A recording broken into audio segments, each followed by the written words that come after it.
कलियुग पावन अवतार करुणा मरुणालय प्रेम पुरुषोत्तम भगवान श्री कृष्ण चैतन्य महाप्रभु के नित्य लीला परिकर गौरीय वैष्णवाचार्य वर्य ऋषिकुल मुकुटमणि श्रीमद रूप गोस्वामी जी कृत श्री उज्जैन नीलमणि ग्रंथ का यहाँ दिव्य रसास्वादन प्रतिदिन किया जा रहा है। करीब 100 दिन होने को है। ताज आस्वादन प्रारंभ करने से पूर्व हमारे परमाराध्य श्रीमद गुरु चरण कमलों में अनंत कोटि दंडवत प्रणाम समर्पित करते हुए यदाश परम करुणामय पतित पावन प्रेम अवतारी श्री श्री गौर नित्यानंद प्रभु तथा लाडले ठाकुर श्री राधा नयनानंद जी के पावन श्री चरण कमलों में दैनिक कोटपुर वंदन दंडवत प्रणाम समर्पित करता है। तदुपरांत यहाँ विराजमान श्री भगवत कथा रस रसिक परम पूज्य संत वृंद भक्तजन एवं भक्तिमती माताओं, आप सभी के इसी चरणों में दास का सादर दंडवत प्रणाम।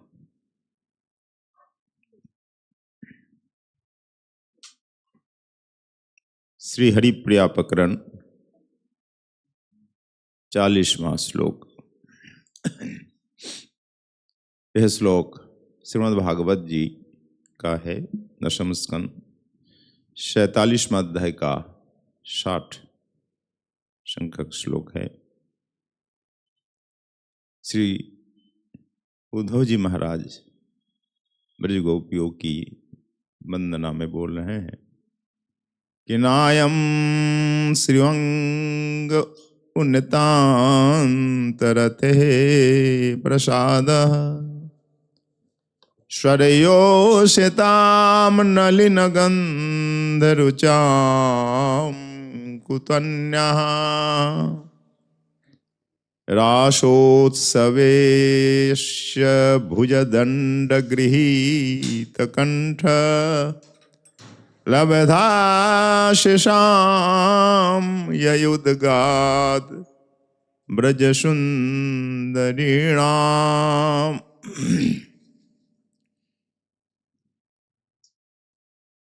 महाभागवत श्री उद्धव जी ने कहा कि अहो, हम लोग अतिशय क्षुद्र हैं, हमारी बात तो दूर है।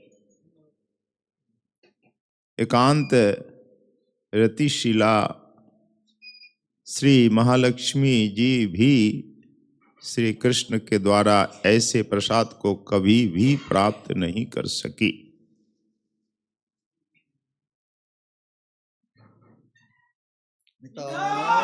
गौर हरि जय जय श्री राम।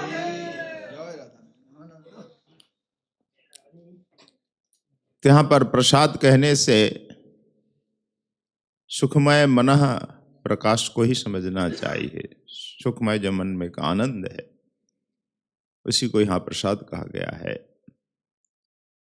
यदि लक्ष्मी जी का ही ऐसा सौभाग्य नहीं हुआ जो गोपियों को प्राप्त हुआ, तो फिर स्वर्ण कमल की भांति सुगंध और कांति विशिष्ट जो वैकुंठ नगरी की लीला भू आदि शक्तियां हैं, परम विशिष्ट ये हैं, तो इन्हें कैसे प्राप्त हो सकता है? वे भी ऐसे प्रसाद को निश्चित रूप से प्राप्त नहीं कर सकी है, लक्ष्मी लीला भू आदि किसी ने। इसलिए इस विषय में प्राकृत स्वर्ग स्थित देवियों का प्रसंग ही नहीं उठता।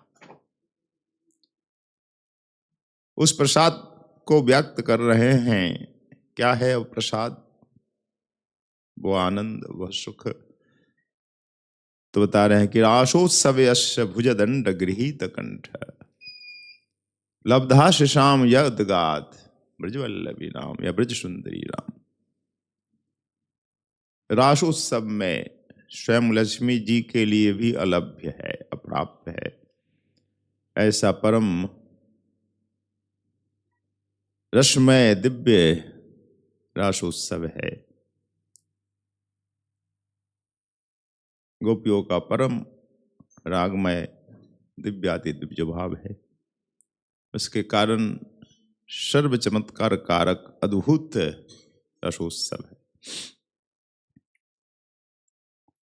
तो साक्षात मन्मथ को मथने वाले गोविंद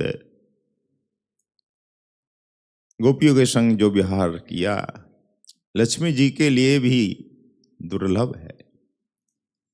अत्यंत सौंदर्य लावण्य संपन्न श्री कृष्ण की जुगल भुजाओं के द्वारा परम आसक्ति से गृहित कंठा आलिंगता ब्रज सुंदरियों को जैसा आनंद उत्सव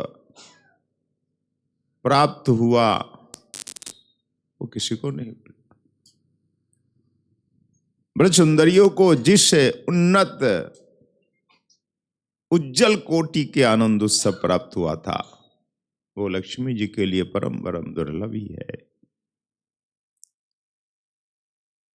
तो श्री परिभव वाक्य के द्वारा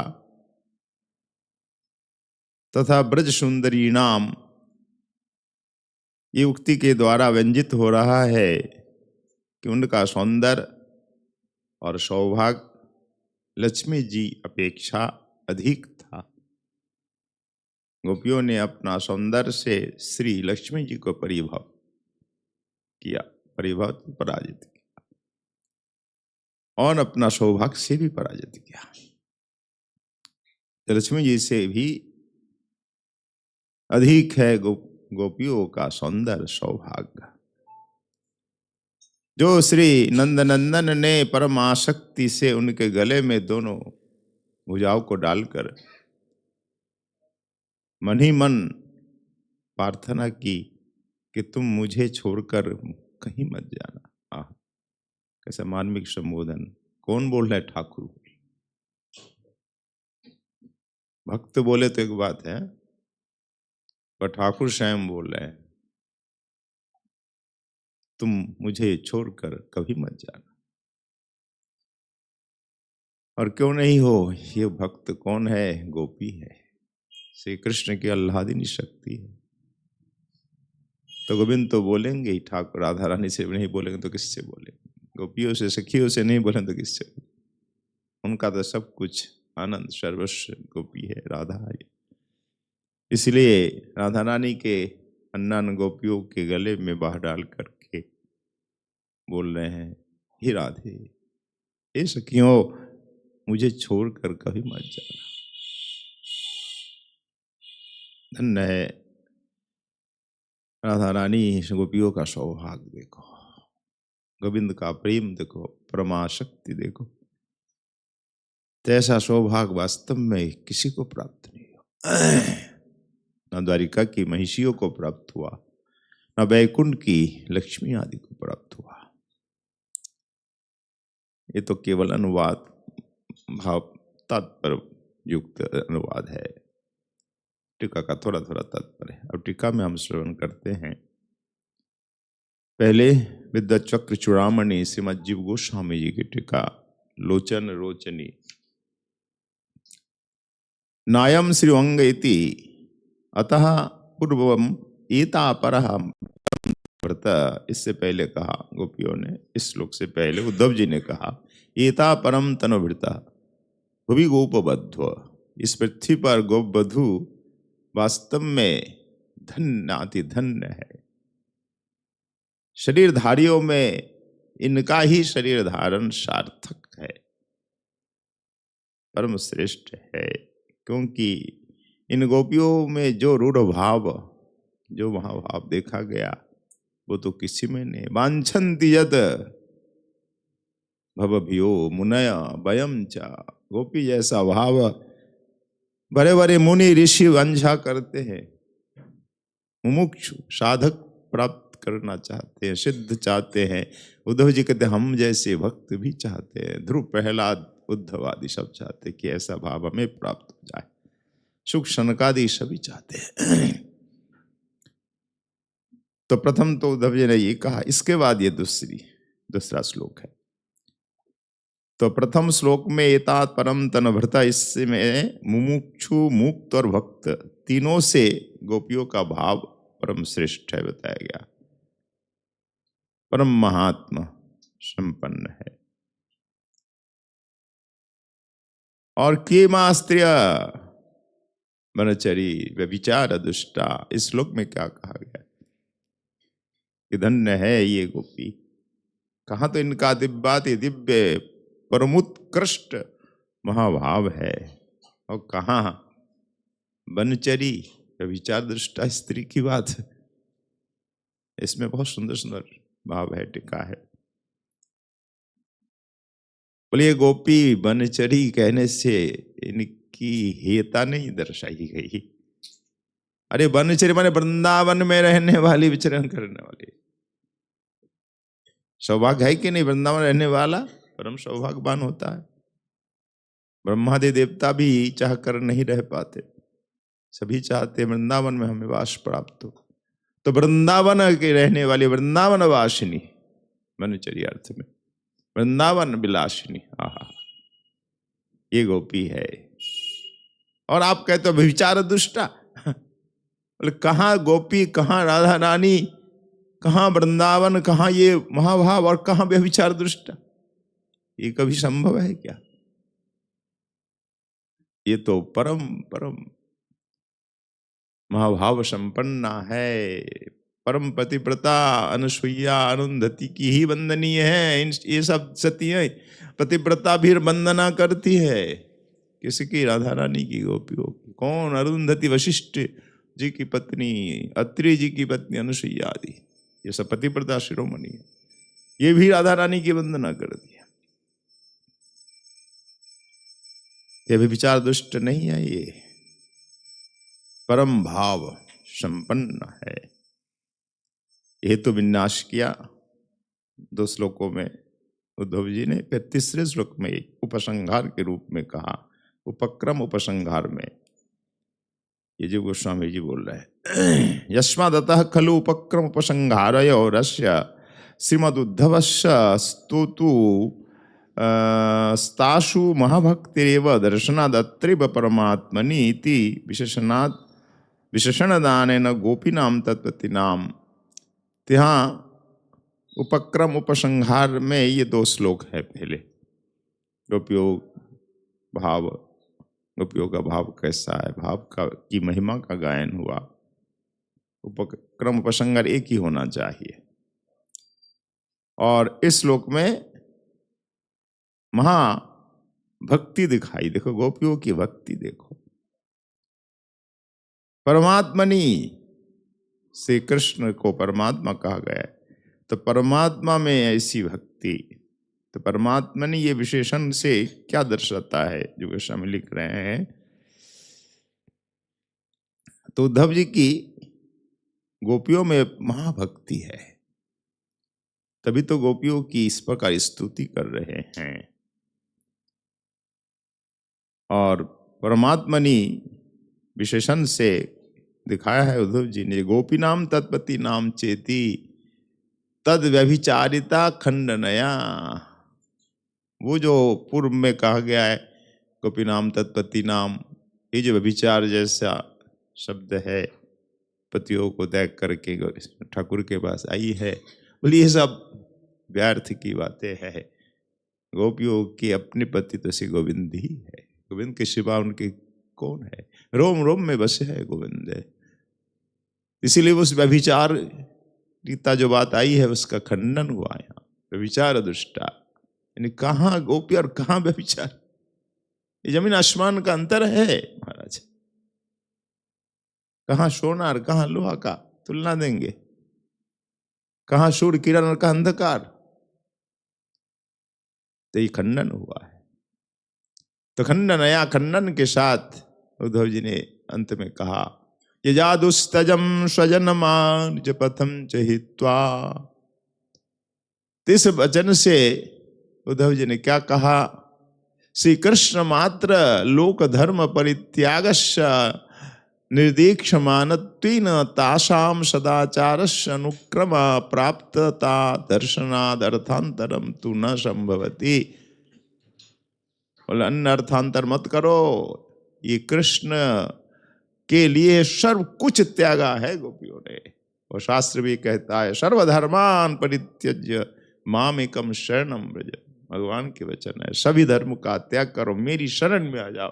तो भगवान की शरण में आना, उनकी भक्ति करना ही तो परम धर्म है ना। तो धर्म त्याग का कहां पाप लगता है। सवै पुंसांग परो धर्म यतो भक्ति रधुक्ष अहितुक का प्रतिहता या भक्ति पुरुषोत्तम है। तो परम धर्म है भक्ति करना, अहेतु की अप्रतिहता भक्ति होनी चाहिए। इस भक्ति को क्या कहा, सभी पुंसाम, पुरुषों के लिए, मनुष्यों के लिए परम धर्म है। आप कहेंगे पुंसाम कहाँ, स्त्री नाम तो नहीं कहा, केवल पुरुषों के नहीं, पुंसाम कहने से सब जातिवाचक, यानी मनुष्य मात्र के लिए परम परम धर्म है इस भगवान की, पुरुषोत्तम श्री कृष्ण की भक्ति करना परम धर्म है। अगर परम धर्म आपने पालन किया, और आनुषंगिक जितने धर्म, उसका पालन तो ही जाता है अपने आप, होता कि नहीं है। जैसे वृक्ष के जड़ में आप जल दे दो तो क्या पत्ता डाल आदि में जल नहीं प्राप्त होता है। जड़ में जल डालने से वृक्ष की जो डालियां हैं, शाखाएं हैं, पल्लव है, पत्र है, पुष्प है, सब पुष्ट होता है कि नहीं, सबका पालन हो जाता है। जैसे हम आहार देते हैं प्राणों में, तो क्या हमारी इंद्रिया, शरीर पुष्ट नहीं होता, इंद्रिया पुष्ट नहीं होती। तो मूल धर्म तो श्री कृष्ण का भजन, कृष्ण की भक्ति ही। कृष्ण ही जगत के पिता, जगतेर पिता कृष्ण जना भजे बाप, पितृद्रोही पातकीर जन्म जन्म ताप। तो परम धर्म तो भगवान का भजन, भक्ति करना, बाकी धर्म तो उसके पीछे चलते हैं। अगर भजन अपने भगवान की का किया तो सब हो गया। एक साधे सब साधे, सब साधे सब जाए। जैसे हाथी के पाम में सब पाम आ जाते हैं, तो ठाकुर की भक्ति की तो सब धर्म का पालन हो ही गया। तो कृष्ण मात्र अर्थ लोक धर्म परित्याग, श्री कृष्ण के लिए अर्थ लोक धर्म सब का परित्याग किया। और शास्त्र कहता है, और संत जन आचरण करके दिखाते हैं, भगवान के लिए क्या नहीं त्याग देते हैं। भजन के लिए, भगवान के लिए परीक्षित ने क्या नहीं त्यागा, युधिष्ठिर आदि ने क्या नहीं त्यागा, आदि आदि हमारे ऋषि। भरत जी को देखो, सब कुछ त्याग दिया, परीक्षित जी पर श्राप लगा, उनको कौन सा श्राप लगा। भरत जी ने सब कुछ त्यागा कि नहीं। पृथ्वी सम्राट होकर के युवा काल में सो ही, वृद्धावस्था में भी नहीं, युवा काल में ही सब कुछ छोड़ करके मन में आ गए। रानियों को छोड़ा, उनका अपार साम्राज्य, धन वैभव सब कुछ छोड़ के आ गए। उत्तम श्लोक लालसा, उत्तम श्लोक की लालसा में। ऐसे अनेक उदाहरण है। यही तो हमारी भारतीय संस्कृति है, भारत का यही वैशिष्ट है। तपस्या, त्याग, वैराग, भक्ति, ये भारत की आत्मा है। ऋषियों ने त्याग तपस्या के द्वारा भारतीय संस्कृति को दिव्याति दिव्य बनाया। सर्वत्र देखो, ये भारतीय संस्कृति, ये हमारा हिंदू धर्म है। त्याग सर्वोपरि है। हमारे ऋषियों ने, महर्षि, देवर्षि, राज ऋषियों ने भगवान के लिए क्या नहीं त्यागा। और ठाकुर के वचन भी है, सर्वधर्मान परित्यज्य मामेकम शरणम व्रज, सब कुछ त्यागो, मेरी शरण में आ जाओ। तो गोपियों ने वही तो परम धर्म का पालन किया। श्री कृष्ण के लिए अर्थ त्यागा, लोक त्यागा, इस लोक पर लोक धर्म, आर धर्म, वेद लौकिक धर्म, सब का त्याग करके ठाकुर की भक्ति की, यानी सब कुछ पालन हो गया। ठाकुर की भक्ति ही तो परम धर्म है। यही निर्देश भी दिया गोपियों ने, भजन करो तो भगवान का ही भजन करो, सब त्याग करके उनका भजन, वही मूल है। कृष्ण भक्ति से ऊपर कुछ भी नहीं है। तथासाम सदाचार, उनका सदाचारी तो है, परम सदाचार है कृष्ण भक्ति करना, भजन करना। इससे बढ़कर कोई सदाचार है क्या? इससे बढ़कर कोई सदाचार नहीं है।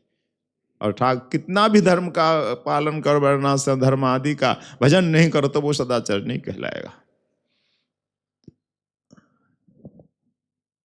तो सदाचार से अनुक्रम प्राप्तता दर्शनाद अर्थांतरम तु न संभवती।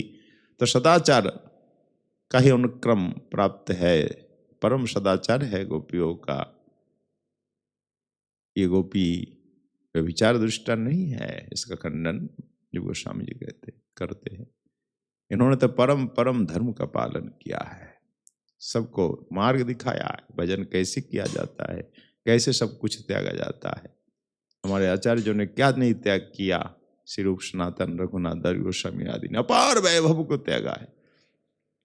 6 गोस्वामी में इन तीनों के पास अपार वैभव था कि नहीं?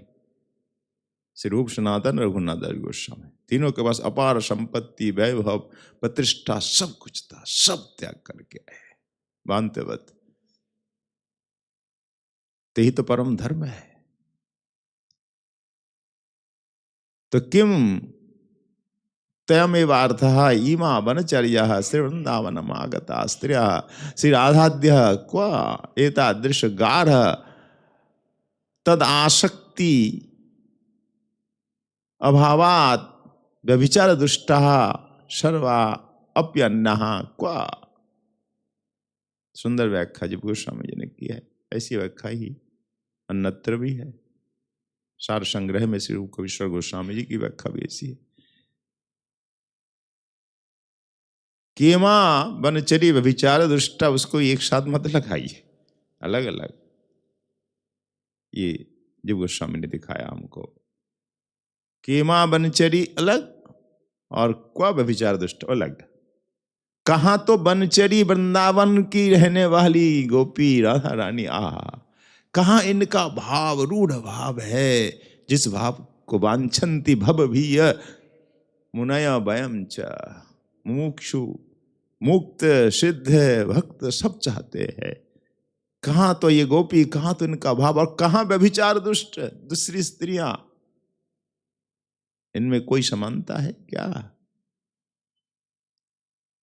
तो वनचरी अर्थ में क्या कहा? जब समचरण से वृंदावन गता, वृंदावन की स्त्रियां, वृंदावन की गोपियां, राधा आदि को कहाँ, और कहाँ, और इतादृश गाढ़, कहाँ इनका जैसा गाढ़ भक्ति आसक्ति, ओह दिव्य है, और कहाँ भक्ति शून्य, ऐसा भाव शून्य व्यभिचार दुष्ट नारियां स्त्रियां। सर्वापि अन्य, सर्वा सभी के लिए कहा गया। वो कहाँ राधा रानी, कहाँ वो, कहाँ गोपी, कहाँ, जमीन आसमान का अंतर है। अतः एव अशु आशु रूढ़ भावाख्य महाभाव वर्तते न तो अन्याशु। आशु मत इस गोपिकाशु, इन गोपियों में रूढ़ महाभाव है, वर्तते विद्यमान है, अन्य स्त्रियों में कहीं नहीं है महाभाव। न वैकुंठ में लक्ष्मी जी को है यह महाभाव, न रुक्मिणी आदि को है, किसी को यह महाभाव प्राप्त नहीं है। केवल केवल राधा रानी को, गोपियों को ही प्राप्त है महाभाव। राधा रानी के सामने ये कब कुछ नहीं है, इनकी कोई तुलना नहीं हो सकती है। चरण रज के समान भी नहीं है, राधा रानी की चरण रज के समान भी नहीं है।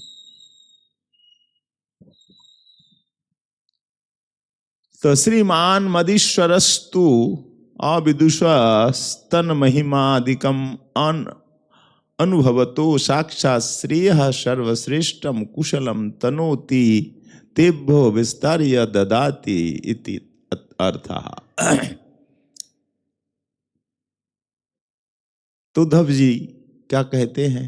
श्रीमान मदीश्वर, ये उद्धव जी के वचन है। श्रीमान मेरे जो ईश्वर है श्री गोविंद, स्तन महिमादिकम अननुभवता। क्या गोविंद ने गोपियों की महिमा न जान करके कहा ऐसा? तामन मनस्का मत प्राणा मदर्थे तक्त दही का, बोला आज अनुभव हो रहा है उद्धव जी को।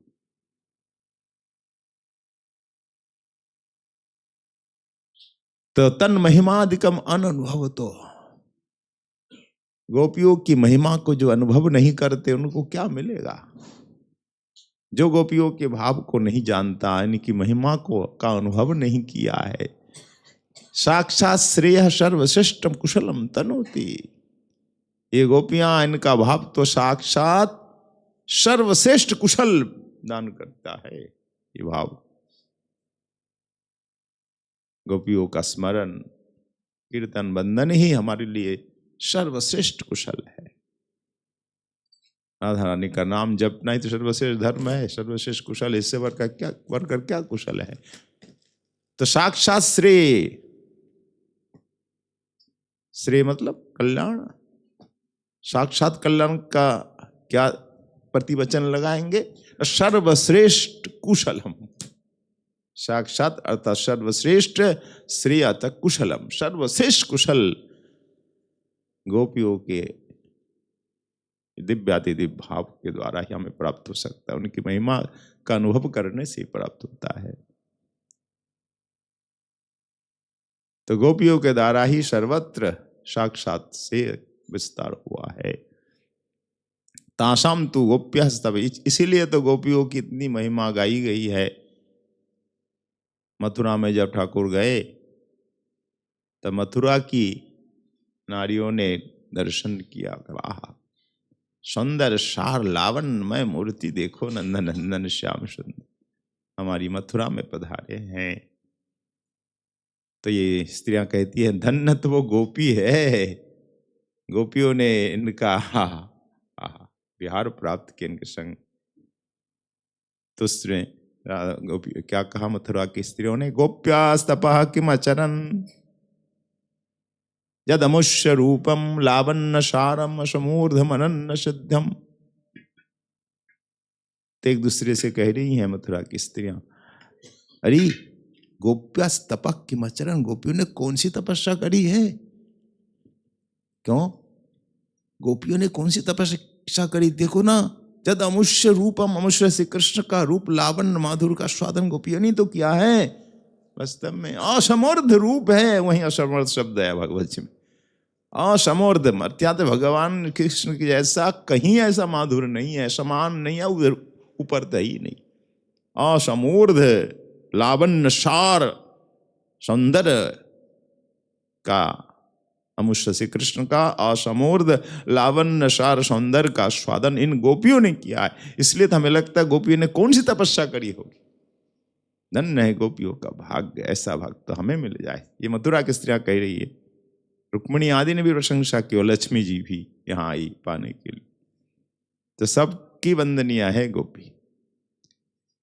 तित्ता इत्यादि दशा परम महिमा स्वभावम तदीय रूपम अनुभवंती नाम। तो इस प्रकार इस दृष्टि से हम देखते हैं कि गोपियों की परम महिमा है, उनके भाव की परम महिमा है। तदीय रूपम अनुभवंती नाम। तो श्री कृष्ण की के रूप माधुर का अनुभव करने वाली गोपी, इसीलिए तो उन गोपियों के लिए वास्तव में श्री गोविंद के सौंदर्य माधुर लावण्य सार का अनुभव करने वाले तो गोपी ही है, जो संपूर्ण रूप से आस्वादन गोपियों ने किया है। इसीलिए ठाकुर ने गोपियों के लिए शब्द कहा, ता मन मनुष्य का मत प्राणामदर थे तख्त देही का। ये उधो, ये गोपियां, ता मतलब ये गोपियां, गोप्या मन मनुष्य का, इनका मन तो मेरे प्रति समर्पित है। उनके पास मन है ही नहीं, तभी तो गोपी कहते उधो, अब कौन राधे ईश की आराधना कौन करे? तुम तो आराधना की कहते हो, ध्यान योग की बात करते हो। उधो मन न भई 10-20 एक मन श्याम संग गयो। अब को राधे ईश, एक ही तो मन था, श्याम संग चला गया। अब हम किस मन से आराधना करें? ध्यान धरे जो ध्यान धरने वाले ते बसत ईश्वर काशी, काशी में निवास करते हैं वो ध्यान योग की साधना करने वाले। हम तो प्रेम योग की साधना करते, हमारा एक ही मन था, ठाकुर के संग चला गया। इसका अनुभव ठाकुर कर रहे हैं मथुरा में बैठकर। तभी तो कहते हैं उद्धव जी ता मन मनुष्य का, तुम जाके पता लगाओ, देखो, तभी अनुभव होगा। ऐसे मेरे कहने से भी अनुभव नहीं होगा, जाके ही अनुभव होगा। उनका मन मेरे पास है, ता मन मनुष्य का उनके मन मेरे प्रति समर्पित है। केवल मन नहीं, मत प्राणा, प्राण भी समर्पित है। जब तक मैं प्राण को नहीं छोड़ूंगा वो प्राण त्याग नहीं कर सकती। प्राण तो मेरे हाथ में है ना।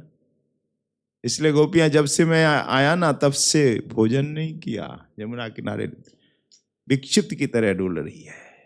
ना निद्रा है, ना आहार है, कुछ, फिर भी जीवित है, क्योंकि प्राण मेरे पास है। मैं प्राण दूंगा तभी ना वो प्राण त्यागेंगी, और मैं ऐसा करूंगा तो कभी दूंगा नहीं। 3 गोपियों का मन मेरे पास, प्राण भी मेरे पास। मेरे लिए त्यक्त दैहिका, सब कुछ दैहिक कर्म त्याग दिया, स्नान, भोजन, निद्रा, सब कुछ त्याग दिया। वो यमुना किनारे रहती, घर नहीं जाती थी जब तक उद्धव नहीं आए। 3 महीने लग गए, ठाकुर गए और 3 महीने बाद उद्धव जी आए। मथुरा में कंस का वध हुआ, उग्रसेन को राज्य दिया, फिर चले गए उज्जैन। 64 दिन में अध्ययन करके आए, तो 3 महीने लगे कुल मिला के। फिर उद्धव जी को भेजा। 3 महीने तक यमुना किनारी डोलती रहती थी, जंगलों में, वनों में, झाड़ियों में, विक्षिप्त की तरह पड़ी है। इसलिए इनका कोई दैहिक कर्म भी नहीं, सब कुछ छोड़ दिया, भोजन, शयन, पान आदि। तथा मन मनुष्य का मत प्राणा मदर्थ तक्त दैहिका, तुम जाके देखो तब अनुभव होगा। 30 वर्णन से इस दिशा आत्मा आत्मीय धारणम तदाशक्त्या कुर्वतीनाम ऋण्येव स इति भावः। तो भगवान ने क्या कहा इस उक्ति से कि आत्मा आत्मीय धारणम, ये गोपियां आत्मा का धारण कर रही हैं, आत्मीय जनों का धारण ये तो मैं ही कर रहा हूं यहीं बैठे बैठे। तो मद आसक्त आशया, मेरी आशा से ही वो जीवित है। आशा ही मनुष्य को जीवित भी रखती है ना। अगर आशा ही कुछ नहीं हो, मन से आशा ही लुप्त हो जाए, फिर मनुष्य अधिक दिन जीवित नहीं रह सकता है। ये वैज्ञानिक कारण भी है। मनुष्य तब तक जीवित रहते जब तक आशा है मन में। जिस दिन आशा संपूर्ण रूप से लुप्त हो जाती, फिर मनुष्य जीवित नहीं रहता।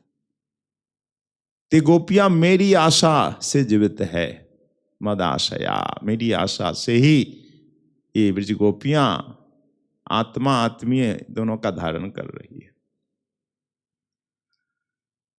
इसलिए ऋण्येवशा, हे उद्धव, मैं तो इनका ऋणी हूं, ऋणी, कभी ऋण मुक्त नहीं हो सकता, भले ही मुझे अनंत काल की आयु मिल जाए। बुधायुषापी, उसमें ब्रह्मायुषापी रखा है। फिर जीव गोस्वामी ने सद कहा कि अनंत काल, अनंत काल भी मैं ऋण मुक्त होने के लिए प्रयास करूं, फिर भी मुक्त नहीं हो सकता, ऋण नहीं हो सकता। तो मैं ऋणी हूं उनका। ऐसा प्रेम आपसे कोई करे, आप भी तो ऋणी होंगे। अगर आप सज्जन है, कृतज्ञ है तो खूब अलग है। अगर कृतज्ञ आप है, कृतज्ञ शिरोमणि ठाकुर है ही सज्जन शिरोमणि, आप कृतज्ञ है, सज्जन है, तो आप ऐसे प्रेमी भक्त के प्रति समर्पित होंगे। देखा जाता है ऐसे शिष्य के प्रति गुरु भी समर्पित हो जाते, जो करे शिष्य। तो ऐसी भक्ति है तो क्या करे। तो शिष्य अपनी भक्ति से गुरु को वश कर लेते हैं, तो भक्त भक्ति से भगवान को अपने वश में। भक्ति ही तो है जगत में, प्रेम से बढ़कर कुछ है क्या। प्रेम से मनुष्य क्या नहीं करता, सब कुछ लुटा देता है प्रेम के कारण। तो ठाकुर कहते हैं मैं तो इनका ऋणी हूं और रहूंगा।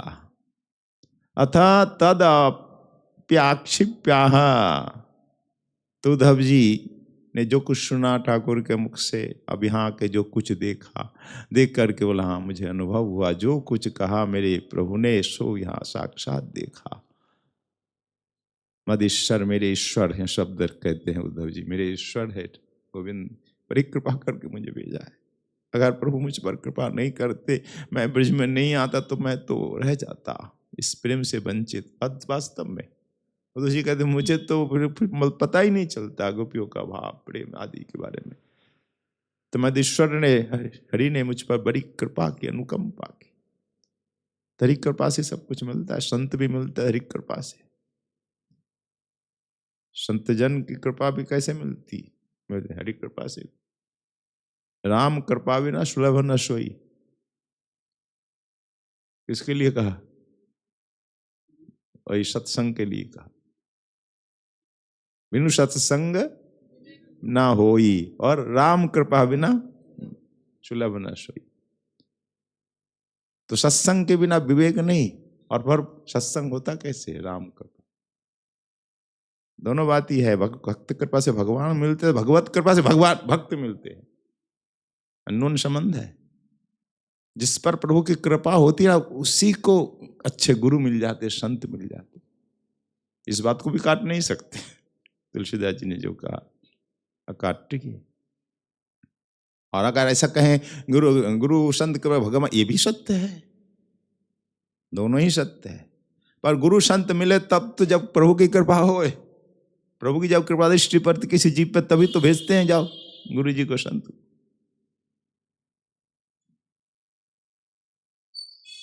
तो आज हरि की कृपा हुई, मेरे ईश्वर की कृपा हुई, उन्होंने मुझे भेजा वृंदावन, तभी हमें इन गुरुओं के दर्शन हुए। उद्धव जी ने गुरु ही तो माना है, ये गोपी हमारी गुरु, राधा रानी गुरु। तो गुरु मिले हरि कृपा से। ऐसा नहीं, उदाहरण है, हरि कृपा से गुरु मिलते हैं। हरि की कृपा तो गुरु आ जाते हैं, गुरु कृपा कर देते हैं, हरि ही भेजते हैं गुरु को। ऐसा वर्णन नहीं आया कई जगह।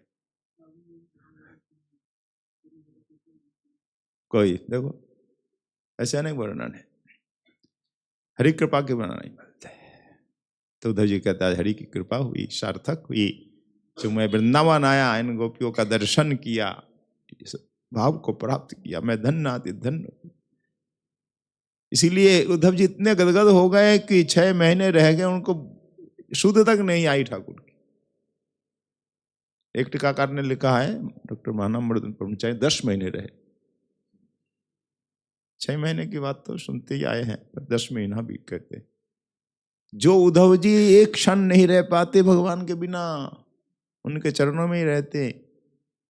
सो जाते तो चरणों में ही, चरण दबाते दबाते सो जाते चरणों में ही। उनकी प्रसादी उतरी हुई माला पहनते, उतरे हुए ये पोशाक वस्त्र ठाकुर जो छोड़ देते, प्रसादी वस्त्र पहनते, प्रसादी माला पर पहनते, ठाकुर जी जो भोजन छोड़ देते वो प्रसाद खाते थे। इसी तो उद्धव जी ने कहा उच्छिष्ट भोजिनो दासा तब मायाम जय मई, हम तो उच्छिष्ट भोजी दास है, और आपका धरामृत प्रसाद पाके तो हम माया पर विजय प्राप्त करते हैं। प्रसाद कितनी महिमा है, धरामृत कितनी महिमा है। तो उद्धव जी जिस हरि के सिवा एक क्षण नहीं रह पाते, आज 10 महीने कैसे रह गए ब्रज में?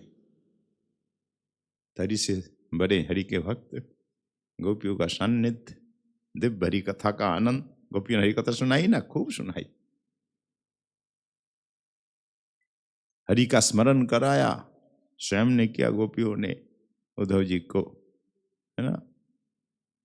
स्मरंत स्मारयंत, उद्धव जी के लिए कहा हरिदासो रेमे ब्रजू का शाम। हरिदास उद्धव जी यहाँ रमन कर रहे हैं ब्रजवासियों के साथ, स्मरंत स्मारयंत, स्मरण कर रहे, स्मरण करा रहे हैं। उद्धव जी को देख करके ब्रजवासियों को भी स्मरण हो रहा है ठाकुर। तो हरिदास शब्द भागवत में 3 व्यक्ति के लिए आया है। भागवत जी ने सही पात्र पर पात्र को ही उपाधि दी है, आजकल की तरह उपाधि नहीं। आजकल की तरह तो मुंह देखी उपाधि मिलती है, धन से या आपका सोई सोर्स वो मिल जाती उपाधि। पर यहाँ तो उपाधि भागवत जी ने निरपेक्ष होकर उद्धव जी विदुर जी को दिया, क्या दिया? महात्मा विदुर। निरपेक्ष नहीं तो कोई दासी पुत्र को ये महात्मा उपाधि देता है, विदुर के लिए महात्मा उपाधि। और भी सर्व एक उपाधि दिया है क्या याद है? पादोपाधन पादोपाधन मतलब चरणों की तकिया। ठाकुर जब सोते ना चरणों में तकिया होता है ना बड़े बड़े लोगों में, सर पे भी, भुजा पर भी, पाँव पे भी।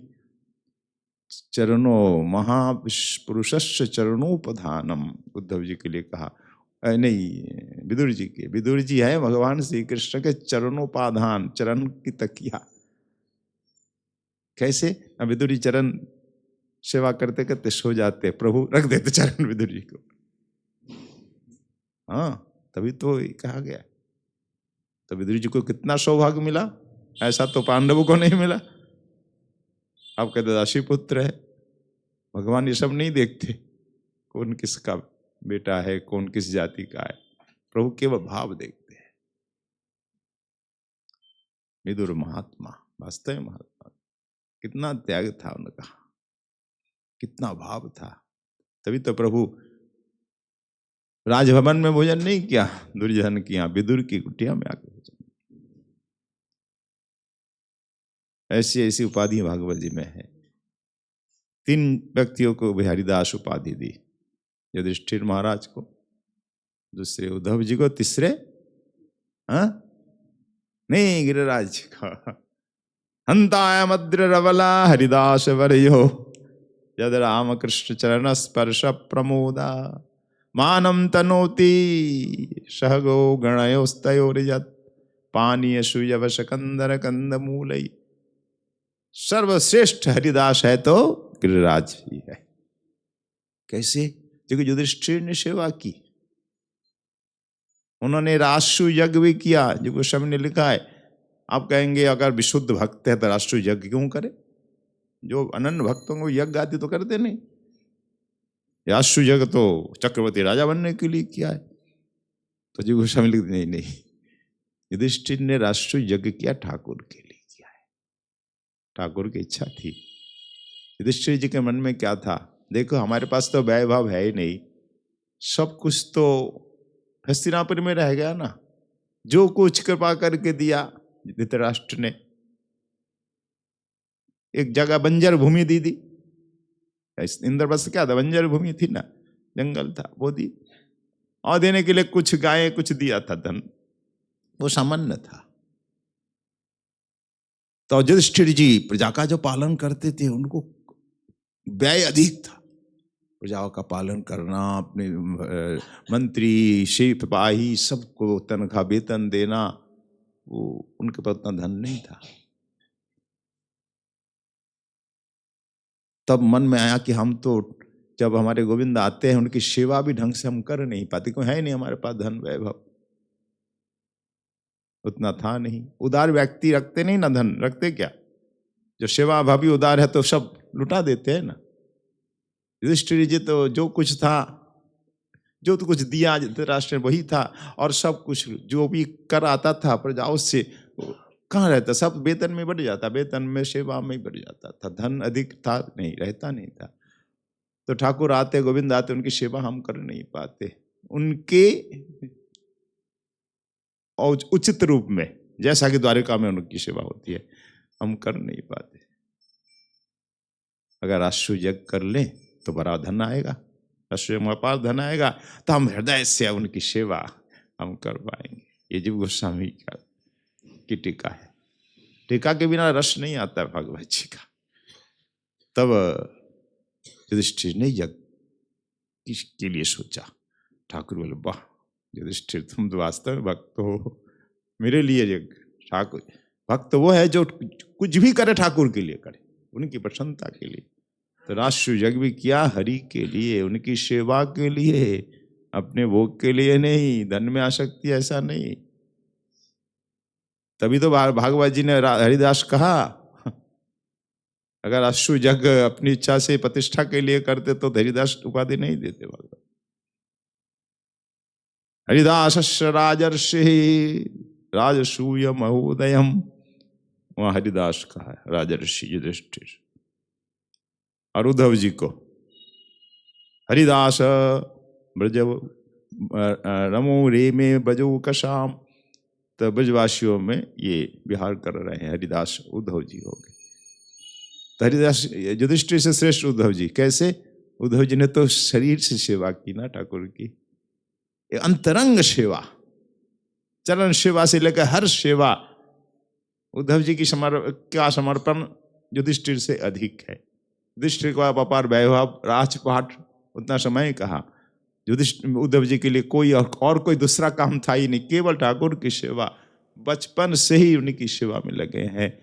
रात्रि में सो जाते तो चरणों में ही सो जाते, उनकी ही प्रसादी वस्तु लेते।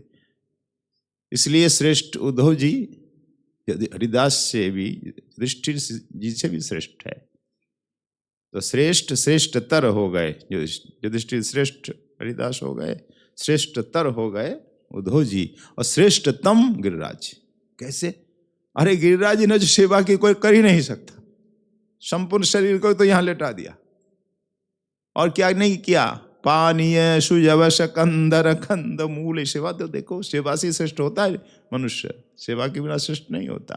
कोई धन वैभव से कोई श्रेष्ठ नहीं हो जाता। संपूर्ण शरीर सेवा में लगा दिया है गिरिराज जी में। किस किस के लिए? राम कृष्ण चरण स्पर्श प्रमोद। राम कृष्ण के लिए सहत गो गणयोस्तयोर यद। बलराम श्री कृष्ण और शहर थे उनकी जितने सखा है, ग्वाल बाल और गो गैया आदि सब की सेवा की है गिरिराज। कैसे की? पानीय सुयवश कंदर कंद मूल। पानीय जल से गिरिराज तले में देखो कितने कुंड सरोवर है गिरिराज में। आज तो झरने दिखते नहीं, उस समय झरने थे। ठाकुर झरने में नहाते और झरने का पानी पीते, अमृत पानी। राधा कुंड में स्नान करते, मानसी गंगा में, गोविंद कुंड में, चंद्र सरोवर में सखाओं के साथ विहार करते। तो ये जल से सेवा करते गिरिराज जी ठाकुर की, अर्थात कृष्ण बलराम की, सखाओं की, गाय बछड़े सब। और सुजबस सुंदर गायों के लिए सुंदर सुंदर कोमल कमल घास।